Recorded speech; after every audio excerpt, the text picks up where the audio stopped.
बिस्मिल्लाहिर्रहमानिर्रहीम अस्सलाम वालेकुम viewers, welcome to my YouTube channel. इस वीडियो में मैं आपको step by step complete process करके दिखाऊंगा कि आप किस तरह से एफएफसी, जिसको फौजी फर्टिलाइज़र कंपनी भी कहा जाता है, इसमें जॉब्स के लिए घर बैठे ऑनलाइन अप्लाई कर सकते हैं। इसके लिए आप अपने मोबाइल, लैपटॉप या कंप्यूटर में गूगल क्रोम को ओपन करें। गूगल क्रोम ओपन करने के बाद आपने यहाँ पर सर्च करना है एनटीएस। सर्च करने के बाद आपके सामने एनटीएस की वेबसाइट ओपन होती है और आपके सामने इस तरह का इंटरफेस ओपन होता है। यहाँ पर आपके सामने तीन ऑप्शन शो हो रहे हैं। सबसे पहले कहते हैं open application, list of candidate. इसके बाद कहता है ऑल रिजल्ट्स। तो आप ओपन एप्लीकेशन पर क्लिक करें। क्लिक करने के बाद यहाँ पर आप ये चेक कर सकते हैं एनटीएस की तरफ से जितने भी जॉब्स या एडमिशन के लिए टेस्ट ये अनाउंस किए गए हैं वो यहाँ पर आप चेक कर सकते हैं। चेक करने के बाद आप इसको नीचे की तरफ स्क्रॉल करें। स्क्रॉल करने के बाद यहाँ पर आप ये चेक कर सकते हैं फौजी फर्टिलाइजर कंपनी लिमिटेड। इसके अप्लाई करने की जो लास्ट डेट है 24 जून 2026 तक आप अप्लाई कर सकते हैं। डिटेल पर क्लिक करने के बाद आपके सामने इस तरह का इंटरफेस ओपन होता है। यहाँ पर कहता है फौजी फर्टिलाइजर कंपनी। इसके बाद यहाँ पर आपके सामने ऐड शो हो रहा है। आप ऐड पर क्लिक करें। क्लिक करने के बाद आपके सामने इस तरह का ऐड शो होता है। यहाँ पर आप क्वालिफिकेशन भी चेक कर सकते हैं, ट्रेड भी चेक कर सकते हैं। ये चेक करने के बाद आप मजीद डिटेल भी यहाँ पर चेक कर सकते हैं। ये चेक करने के बाद नेक्स्ट टाइम इसके दो फेज़ थे। पहला फेज़ में जो अप्लाई करने की लास्ट डेट थी 25 मई तक आप अप्लाई कर सकते थे। जिन्होंने 25 मई तक अप्लाई किया है उसकी जो टेस्ट की डेट थी 14 जून 2026 है।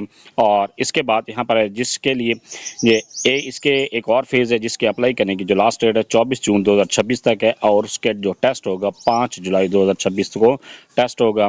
इसके बाद इसके लिए अप्लाई करने के लिए आप क्लिक हेयर पर क्लिक करें। क्लिक करने के बाद आपके सामने इस तरह का इंस्ट्रक्शंस शो होती है। इसके बाद यहाँ पर कहता है साइन अप। साइन अप करने के लिए यहाँ पर आपके सामने कहता है सीएनएससी वाले खाने में शनाख्ती कार्ड नंबर लिखें। इसके बाद कन्फर्म सीएनएससी वाले खाने में अपने शनाख्ती कार्ड दोबारा लिखें। इसके बाद आपने पोस्ट सेलेक्ट करनी, जो भी आपकी पोस्ट है वो यहाँ पर आपने सेलेक्ट कर देनी है। इसके बाद पासवर्ड वाला खाने में एक स्ट्रॉन्ग सा पासवर्ड क्रिएट करें, उसी पासवर्ड को कन्फर्म पासवर्ड वाला खाने में लिखते हैं। इसके बाद साइन अप पर क्लिक करें। साइन अप पर क्लिक करने के बाद आपकी रजिस्ट्रेशन कंप्लीट हो जाती है।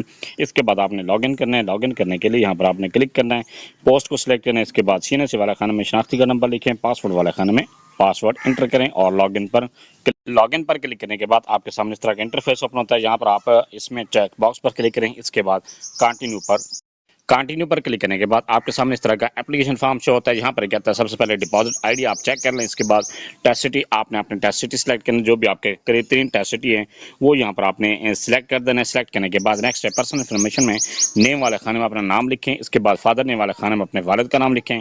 इसके बाद सीएनएससी वाले खाने में अपने शनाख्ती का नंबर चेक कर लें। चेक करने के बाद नेक्स्ट है अपने जेंडर को सिलेक्ट करें। जेंडर सेलेक्ट करने के बाद नेक्स्ट यहाँ पर कहता है रिलीजन, आपने अपना रिलीजन सेलेक्ट करना है। ये सिलेक्ट करने के बाद नेक्स्ट है डेट ऑफ बर्थ, आपने पहले ईयर सेलेक्ट करना है कि आप किस साल में पैदा हुए हैं वो यहाँ पर आप सेलेक्ट करें। इसके बाद मंथ सेलेक्ट करें। इसके बाद डेट सेलेक्ट कर दें। ये सिलेक्ट करने के बाद नेक्स्ट है ईमेल वाले खाने में जीमेल लिखें। जीमेल लिखने के बाद नेक्स्ट है प्रोवेंस, यहाँ पर आपने अपना प्रोवेंस सेलेक्ट करें। इसके बाद यहाँ पर कहते हैं डोमिसाइल डिस्ट्रिक्ट, आपने अपना डोमिसाइल का डिस्ट्रिक्ट यहाँ पर आपने सेलेक्ट करना है। ये सिलेक्ट करने के बाद नेक्स्ट है पोस्टल सिटी में आपने अपना पोस्टल सिटी लिखना है। जो भी आपका पोस्टल सिटी है वो यहाँ पर आपने इस तरह से ये लिख देना है। ये लिखने के बाद नेक्स्ट है पोस्टल एड्रेस में आपने अपना मुकम्मल पोस्टल एड्रेस यहाँ पर लिख देना है। ये आपने यहाँ पर मैंने शॉर्टकट लिखे, लेकिन आपने अपना मुकम्मल पोस्टल एड्रेस जो आपके बे फॉर्म या आपके शनाख्ती कार्ड पर या आपके स्मार्ट कार्ड पर लिखा गया वो यहाँ पर आपने लिखना है। इसके बाद फ़ोन है, यहाँ पर कहता है मोबाइल नंबर, आपने अपना मोबाइल नंबर लिखना है। आपने मोबाइल नंबर डैशेस के साथ लिखना है और इसके बाद यहाँ पर कहता है कि आपका जो मोबाइल नंबर है वो कन्वर्टेड नहीं होना चाहिए।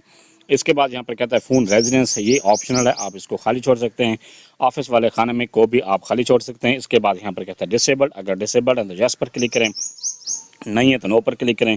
इसके बाद कहता है अपलोड फोटोग्राफ, यहाँ पर आपने अपने पिक्चर को अपलोड करनी है। पिक्चर अपलोड करने के लिए इंस्ट्रक्शंस दी गई, आप इनको रीलोड कर सकते हैं। रीलोड करने के बाद नेक्स्ट है क्वालिफिकेशन, आपने अपनी क्वालिफिकेशन को इंटर करना है। इंटर करने के लिए सबसे पहले यहाँ पर कहता है इंटरमीडिएट, यहाँ पर आपने मैट्रिक को इंटर करना है। मैट्रिक इंटर करने के लिए यहाँ पर पहले आपने अपना सब्जेक्ट सिलेक्ट करें, मैट्रिक की कैटेगरी सिलेक्ट करें। ये सिलेक्ट करने के बाद नेक्स्ट है मेजर सब्जेक्ट्स, यहाँ पर आपने मेजर सब्जेक्ट्स सिलेक्ट करें। जो भी मेजर सब्जेक्ट्स थे मैंने यहाँ पर शॉर्टकट लिखा है, लेकिन आपने अपने मेजर सब्जेक्ट्स को लिख सकते हैं डिटेल के साथ। इसके बाद यहाँ पर कहता है पासिंग मार्क्स, आपने अपने पास के मार्क्स यहाँ पर लिखने हैं।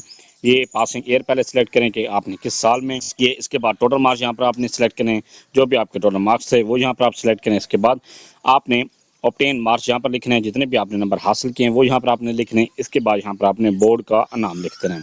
ये लिखने के बाद नेक्स्ट है यहाँ पर HSSC और A लेवल, यहाँ पर आपने ए लेवल या आपने अगर डिप्लोमा किया हुआ है तो वो यहाँ पर आप इंटर कर सकते हैं। इंटर करने के लिए यहाँ पर आपने अपनी कैटेगरी को सिलेक्ट करना है, जो भी आपकी कैटेगरी है वो यहाँ पर आपने इस तरह से सिलेक्ट कर देना है। इसके बाद यहाँ पर कहता है आपने सब्जेक्ट को सिलेक्ट करना है, जो भी आपका सब्जेक्ट से वो यहाँ पर आपने इस तरह से ये सिलेक्ट कर देना है। इसके बाद आपने पासिंग ईयर यहाँ पर आपने सिलेक्ट करना है, जो भी आपकी कैटेगरी है वो यहाँ पर आप सिलेक्ट करें। इसके बाद आपने टोटल मार्क्स यहाँ पर लिखने हैं।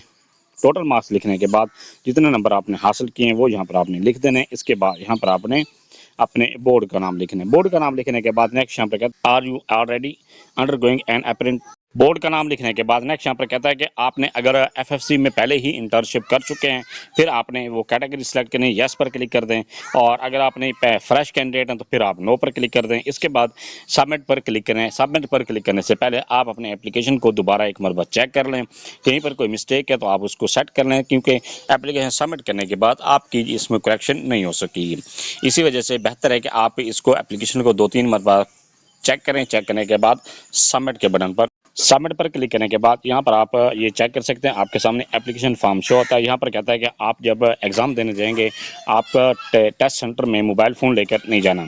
इसके बाद यहाँ पर कहता है कि एनटीएस की तरफ से कोई भी आपको रोल नंबर स्लिप कोरियर के थ्रू नहीं भेजी जाएगी। आपके रोल नंबर स्लिप एनटीएस की वेबसाइट पर अपलोड हो जाएगी, आप वहाँ से डाउनलोड करके उसका प्रिंट निकाल के एग्ज़ाम दे सकते हैं। इसके बाद यहाँ पर कहता है कि आपका जो रिज़ल्ट कार्ड है वो भी आपको कोरियर के थ्रू नहीं भेजा जाएगा, बल्कि आप वेबसाइट से ही डाउनलोड कर सकेंगे।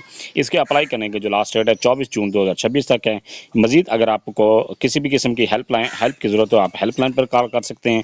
इसके बाद यहाँ पर कहता है कि आपने एप्लीकेशन फॉर्म को सेंड कहीं पर नहीं करना, जस्ट आपने ऑनलाइन ही अप्लाई करना। ये करने के बाद आप इसको नीचे की तरफ स्क्रॉल करेंगे, आपके सामने यहाँ पर चालान शो होता है, इनवाइस शो हो रही है। आप उस इनवाइस को नोट करें। नोट करने के बाद आप उसको जैज़ कैश, ईजी पैसा या किसी भी बैंक की मोबाइल एप्लीकेशन के थ्रू पे कर सकते हैं। आपने इसको ईजी पैसा या के थ्रू किस तरह से पे करना है उसके लिए लिंक मैंने डिस्क्रिप्शन में दिया हुआ है। आप आसानी के साथ वो वीडियो देखकर 1-2 मिनट की वीडियो है वो देखें और अपने चालान को आसानी के साथ पे कर सकते हैं। एप्लीकेशन सबमिट करने के बाद यहाँ पर आप ये अपने एप्लीकेशन का स्टेटस भी चेक कर सकते हैं। आपके एप्लीकेशन का जो स्टेटस है वो सबमिटेड है। जब आप अपनी फ़ीस को पे कर लेते हैं वो यहाँ पर भी आपके सामने शो हो जाती है कि आपकी जो फ़ीस का स्टेटस है अनपेड है, श्योर है या पेड श्योर है। ये था सारा प्रोसेस कि आप किस तरह से फौजी फर्टिलाइज़र कंपनी में इंटर्नशिप प्रोग्राम के लिए घर बैठे ऑनलाइन अप्लाई कर सकते हैं। फिर भी आपको किसी बात की समझ नहीं, आप कमेंट सेक्शन में अपनी क्वेरी लिखें, अपना क्वेश्चन लिखें, आपको तसल्ली बख्श जवाब दिया जाएगा। Thanks for watching. अगर वीडियो अच्छी लगी है चैनल को सब्सक्राइब कर दें, लाइक एंड शेयर।